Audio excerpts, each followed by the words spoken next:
Hi everyone, welcome back to my YouTube channel JB education point. पिछली video में हमने जो है बाल विकास को फर्स्ट चैप्टर कर लिया है, जिसमें हमने साइकोलॉजी कैसे स्टार्ट हुई, यानी कि साइकोलॉजी शब्द किसने दिया, और साइकोलॉजी से यानी कि साइकोलॉजी या बाल विकास कह सकते हैं वो किससे आया। दर्शन शास्त्र से जो है साइकोलॉजी आया। और दर्शन शास्त्र में किसका अध्ययन करते हैं, जैसे कि परमात्मा का, आत्मा का और ब्रह्म का, हम तीन चीज़ों का अध्ययन करते हैं किसमें, दर्शन शास्त्र में। और दर्शन शास्त्र हम कह सकते हैं किसे कहते हैं, या हम जो है इंद्रियों से परे ज्ञान है या जो विज्ञान के अंतर्गत नहीं आता है उसमें हम दर्शन शास्त्र में इसका अध्ययन करते हैं।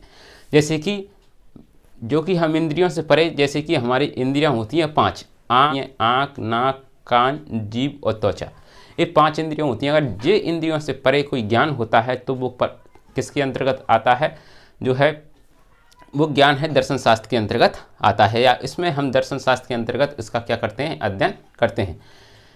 और अधिकतर दर्शन शास्त्र में ही भूत प्रेत से, इनसे ही संबंधित परमात्मा क्या है, आत्मा क्या है, इनके ही बारे में अध्ययन करते हैं। लेकिन दर्शन शास्त्र है, दर्शन शास्त्र ने, मैंने कल बताया था कि दर्शन शास्त्र कैसे दर्शन शास्त्र ने विज्ञान का रूप अपनाया, और विज्ञान ही वर्तमान में क्या है, सर्वोपरि है। इसलिए दर्शन शास्त्र में सबसे पहले हमने देखा था कि दर्शन शास्त्र को सबसे पहले क्या माना था, या जो है साइकोलॉजी है, साइकोलॉजी जो है मनोविज्ञान है, मनोविज्ञान को सबसे पहले क्या माना, आत्मा का विज्ञान माना। फिर हमने जो है दर्शन शास्त्र को आत्मा के विज्ञान के साथ मन और मस्तिष्क का विज्ञान माना। इसके बाद मन मस्तिष्क के बाद चेतना का विज्ञान माना, और चेतना के विज्ञान के बाद हम जो है आज व्यवहार के रूप में है विज्ञान को मानते हैं। साइकोलॉजी है, मनोविज्ञान है, इसे व्यवहार का विज्ञान मानते हैं, क्योंकि व्यवहार के बारे में हम पढ़ चुके हैं कि व्यवहार क्या चीज़ होती है। व्यवहार जिसे कहते हैं, जैसे कि व्यवहार हमारे मानसिक क्रियाओं का बाह्य रूप व्यवहार कहलाता है। जैसे कि हम बच्चे हैं, बच्चे की इन मन में, आत्मा में परिवर्तन नहीं कर सकते, व्यवहार मन में परिवर्तन नहीं कर सकते, लेकिन हम व्यक्ति के व्यवहार में परिवर्तन कर सकते हैं। और व्यक्ति का व्यवहार ही इसे क्या कराता है, उसे जो है इसका विकास कराता है। जैसे कि हम अगर किसी व्यक्ति को या किसी बच्चे को अच्छे एनवायरनमेंट में रखेंगे तो उसका, व्यक्ति का जो बालक है उस बालक का विकास कैसा होगा, उसी इन्वायरमेंट जैसा होगा। जैसे कि अच्छे में अगर किसी बालक को है अच्छे इन्वायरमेंट में रखेंगे तो इसलिए उसका विकास भी कैसा होगा, अच्छा होगा। जैसे कि हम कई उदाहरण वर्तमान में देखते हैं, जैसे कि कोई शहर का बच्चा है और गांव के बच्चा है, उसमें थोड़ा सा क्या होता है, फ़र्क होता है, लेकिन उसका मानसिक विकास तो वही होता है, यानी कि उसके मानसिक विकास में, लेकिन व्यवहार में अंतर के कारण, या हम कह सकते हैं पर्यावरण में अंतर के कारण है, उसके व्यवहार में क्या आ जाता है, परिवर्तन आ जाता है। और ये परिवर्तन ही क्या है, मनोविज्ञान है, या व्यवहार के कारण ही संभव है। तो चलो हम व्यवहार के बारे में परिभाषाएं पढ़ते हैं, और किस प्रकार से कुछ वैज्ञानिकों ने व्यवहार के बारे में क्या दी थी, परिभाषाएं हैं। व्यवहार क्या है मैंने आपको बता दिया। व्यवहार की आज, जैसे कि विलियम वुडवर्थ ने कहा है, इस विलियम वुडवर्थ ने मनोविज्ञान की संपूर्ण यात्रा का वर्णन करते हुए कहा है। उन्होंने कहा है कि व्यवहार ने सबसे पहले किसका त्याग किया, आत्मा का त्याग किया, आत्मा का त्याग किया। इसके बाद मन या मस्तिष्क का त्याग किया, और इसके बाद फिर त्यागना जो है चेतना का त्याग किया। आज व्यवहार है वो आज मनोविज्ञान ने व्यवहार की विधि को क्या है, स्वीकार किया है। तो उन्होंने संपूर्ण यात्रा का वर्णन करते हुए बताया कि सबसे पहले जो है मनोविज्ञान ने आत्मा का विज्ञान माना, इससे फिर मन या मस्तिष्क का विज्ञान माना, चेतना का विज्ञान माना, और आज जो व्यवहार है व्यवहार के रूप में है, इसने व्यवहार की विधि को क्या किया है, स्वीकार किया है।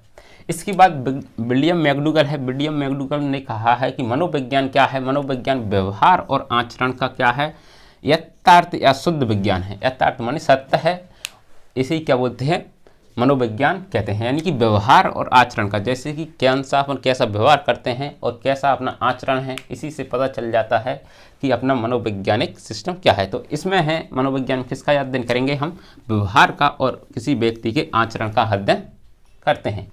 जेबी वॉटसन के अनुसार क्या है, जैसे मैकडूगल गर्ल से याद कर सकते हैं। गर्ल क्या है, गर्ल का व्यवहार और आचरण कैसा होता है, शुद्ध होता है, ऐसे याद कर सकते हो आप। इसके बाद जेबी वॉटसन है, वॉटसन यानी वॉट्सअप या सन, हमारा जो सन मनोविज्ञान व्यवहार का क्या है, शुद्ध विज्ञान है। ये किसने कहा है, जेबी वॉटसन, ऐसे याद कर सकते हैं।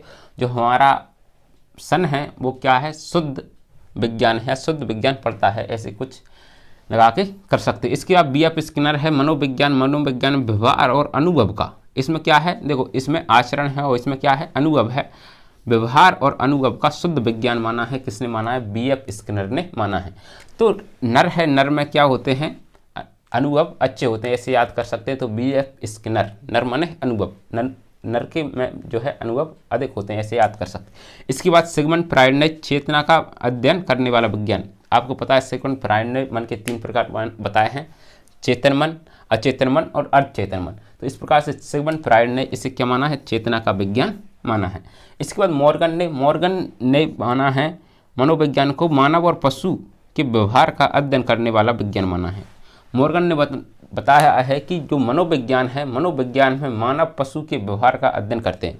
और आपको एक चीज़ और बता दूं, मनोविज्ञान है, मनोविज्ञान में है हम व्यक्ति का ही नहीं या मानव का ही नहीं, पशु पक्षियों के व्यवहार का भी क्या करते हैं, अध्ययन करते हैं। तो जो मनोविज्ञान है, मनोविज्ञान में सभी का क्या करते हैं, अध्ययन करते हैं, चाहे कोई मानव हो, चाहे कोई पशु हो, चाहे कोई पक्षी हो, सभी का किस में अध्ययन करते हैं, मनोविज्ञान में करते हैं। इसलिए मॉर्गन से ऐसे मोर ऐसे याद कर सकते हो, मोर, इसमें मॉर्गन में मोर छुपा है, तो मोर और गन कौन चलाता है, व्यक्ति चलाता है। तो मानव और पशु का अध्ययन करता है किसमें, मोर से पशु हो गया और मानव से जो है गन से क्या हो गया, कोई व्यक्ति हो गया। तो ऐसे मानव और पशु का अध्ययन किसमें करते हैं, किसने बताया था, मॉर्गन ने बताया था। ठीक है, अब हम समझते हैं मनोविज्ञान है, मनोविज्ञान की कौन कौन सी विशेषताएं होती हैं। तो मनोविज्ञान क्या है, एक नियामक और विधायक विज्ञान है, इंपॉर्टेंट है। मनोविज्ञान को क्या बोलते हैं, इसलिए मैंने आपको ब्लैक से कर दिया है, यानी कि मनोविज्ञान है नियामक एवं विधायक विज्ञान है। आप इसके नोट्स भी बना सकते हैं, क्योंकि मैं आपको डिटेल में ही सब समझा रहा हूँ। क्योंकि अगर आप किसी भी सब्जेक्ट को पढ़ते हैं तो एक बार अगर अच्छा पढ़ लेते हैं, एक बार नोट्स प्रॉपर बन जाते हैं, तो हमें कभी भी जो है बार बार पढ़ने की ज़रूरत नहीं पड़ती है। इसीलिए हम आराम से उसका क्या कर सकते हैं, रिवीजन कर सकते हैं एग्जाम के टाइम पर। इसलिए आपको नोट्स बनाने की सलाह इसलिए दे रहा हूँ कि नोट्स है जो क्या लंबे समय तक चलते हैं, क्योंकि आपको बार बार पढ़ने की या वीडियो देखने में टाइम लगता है। इसलिए आप नोट्स बनाते चलेंगे तो आपके लिए और बेहतर होगा। ठीक है, तो मनोविज्ञान है, मनोविज्ञान क्या है, नियामक और विधायक विज्ञान है। किसके अनुसार है, मनोविज्ञान के, यानी नियामक किसे कहते हैं, जो नियम के अनुसार चलता है, नियम के अनुसार चलता है। मनोविज्ञान क्या है, एक नियम है, सबकी क्या है, अलग अलग नियम है।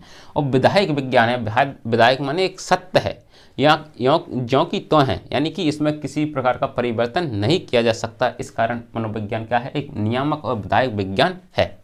ठीक है, मनोविज्ञान में पशु पक्षी तीनों का अध्ययन किया करते हैं। देखो इसमें मनोविज्ञान मानव पशु पक्षी इन तीनों का अध्ययन करते हैं, किसमें करते हैं, मनोविज्ञान में करते हैं। मनोविज्ञान में भविष्यवाणी संभव है, यानी कि मनोविज्ञान में है भविष्यवाणी संभव है। में क्या है, भविष्यवाणी संभव है। जैसे कि हम मनोविज्ञान में भविष्यवाणी इसलिए संभव है क्योंकि हम जो है छोटा बालक होता है, उस बालक की इंटेलिजेंट है या इसकी IQ के हम देख करके ये बता सकते हैं कि ये बालक है भविष्य में कितनी प्रगति या क्या बन सकता है। जैसे कि कोई बालक की रुचि है, कोई इंजीनियरिंग में है तो खिलौना में डालता है, जैसे कि वो बनाता है, इसमें रुचि है तो इससे पता चल जाता है।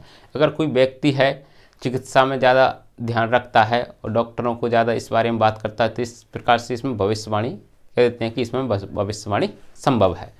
तो इसके बाद हम देखते हैं मनोविज्ञान है, मनोविज्ञान के प्रमुख सिद्धांत और नियम क्या होते हैं, वस्तुनिष्ठ होते हैं, यानी इसमें कोई किसी प्रकार का अंतर नहीं होता है। ये क्या होते हैं, वैध एवं प्रमाणिक होते हैं। ये क्या है, मनोविज्ञान है, मनोविज्ञान की विशेषताएं हैं। इसके बाद हम देखते हैं कुछ वैज्ञानिकों ने इसे इस प्रकार समझाया है कि जो है दर्शन शास्त्र क्या है, मनोविज्ञान है, मनोविज्ञान का जो दर्शन शास्त्र क्या होती हैं, जड़ें होती हैं। यानी कि जो मनोविज्ञान की जड़ क्या है, दर्शन शास्त्र है। मनोविज्ञान की जो जड़ है क्या है, दर्शन शास्त्र है, और उसका तना है वो इसकी क्या है, आत्मा है, और इसकी जो शाखा हैं वो क्या है, मन या मस्तिष्क हैं, और जो पूरा पेड़ है या जो पेड़ की शाखाएं हैं, डाली हैं, ये क्या कहलाता है, पूरा क्या है, व्यवहार है। तो इस प्रकार से है मनोविज्ञान को दर्शन, मनोविज्ञान है साइकोलॉजी को बताया गया है। आपको ये आशा करते हैं समझ में आ गया होगा। Thank you for watching this video and धन्यवाद। मिलते हैं नेक्स्ट क्लास में, तब तक के लिए जय हिंद।